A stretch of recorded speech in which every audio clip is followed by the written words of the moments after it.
यह देश का सबसे प्राचीन गणराज्य है, लेकिन इसकी राजनीति में आज भी गहरा अंधेरा छाया हुआ है।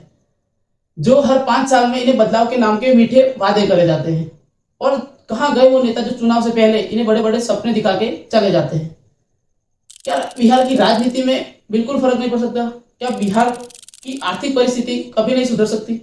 हमने बिहार की राजनीतिक चक्र को देखा तो यहाँ पर सिर्फ गठबंधन का खेल नहीं बल्कि व्यक्तिगत सत्ता का खेल भी है।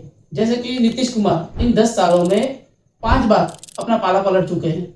जैसे कि 2013 में वो भारतीय जनता पार्टी के गठबंधन से अलग हुए, फिर 2015 में उन्होंने राष्ट्रीय दल यानी कि इंडियन नेशनल कांग्रेस गठबंधन के साथ शामिल हुए, फिर 2017 में उन्होंने एनडीए के साथ गठबंधन किया और फिर 2022 में उन्होंने विपक्षी सरकार बनाई कि एनडीए के साथ अलग हो गए और आज 2024 में वो फिर से एनडीए गठबंधन में शामिल हो गए। इतना तो कोई गिरगिट भी नहीं रंग बदलता जितना तो नीतीश कुमार ने रंग बदला। यह क्या कोई आपकी मजबूरी थी या कुर्सी बचाने का कोई नया तरीका? नीतीश कुमार की सुशासन वाली कहानी अब खत्म हो चुकी है और उनकी पाला बदलने से विकास की योजनाओं पर ब्रेक लग चुका है और यहाँ पर सबसे ज्यादा नुकसान युवाओं को हुआ है।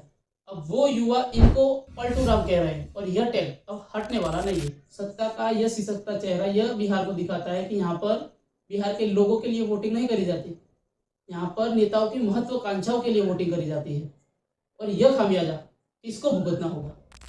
नरेंद्र मोदी ने बिहार के लोगों को 1.25 लाख करोड़ का विशेष पैकेज का वादा किया था और सरकार थी डबल इंजन, लेकिन उनका कहना यह था कि विकास की गति 2 गुना हो सकती है। तो फिर क्यों, कहाँ गया वो इंजन? क्यों आज भी बिहार विकास में सबसे नीचे क्रमांक पर है? सीएजी की रिपोर्ट के अनुसार इस विशेष पैकेज का बड़ा हिस्सा आज भी नहीं खर्च हो पाया है या फिर योजनाओं के नाम बदलने में इस्तेमाल हुआ है। क्यों डबल इंजन की सरकार होने के बावजूद भी शिक्षा और स्वास्थ्य पर कम निवेश हुआ है? डबल इंजन की सरकार ने बिहार के लोगों को बाढ़ से मुक्ति दिलाने का वादा किया था, तो फिर क्यों आज कोसी और गंडक जैसे तटबंध टूट जाते हैं? जल संसाधन ने इन 10 सालों में न जाने कितने हजार करोड़ का खर्च किया है। बाढ़ का काम यहाँ पर बरसात के बाद शुरू होता है। आप कैसा काम करोगे ये ऊपर से तय होता है, यह उनकी मजबूरी है क्योंकि अगले साल फिर से काम मिलना है।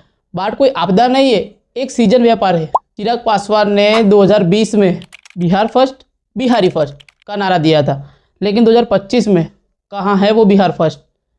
उनका यह नारा सिर्फ सोशल मीडिया पर ही ज़्यादा चर्चित रहा था, वास्तविकता में नहीं। क्यों नेता इन चीज़ों पर ज़्यादा ध्यान नहीं देते कि बिहार के लोग क्यों दूसरे राज्य में कमाने जाते हैं?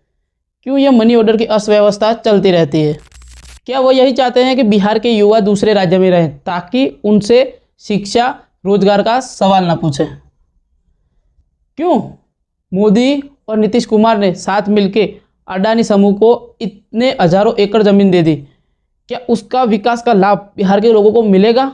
क्यों किसान बेचारे ये कह रहे हैं कि हमें ये कहा गया कि यहाँ पर फैक्ट्री लगेगी और आपके बच्चों को यहाँ पर नौकरियाँ मिलेंगी, लेकिन उनकी बेचारे की ज़मीन भी चले गई, पैसा तो मिला लेकिन उन्हें अपना भविष्य नहीं मिला।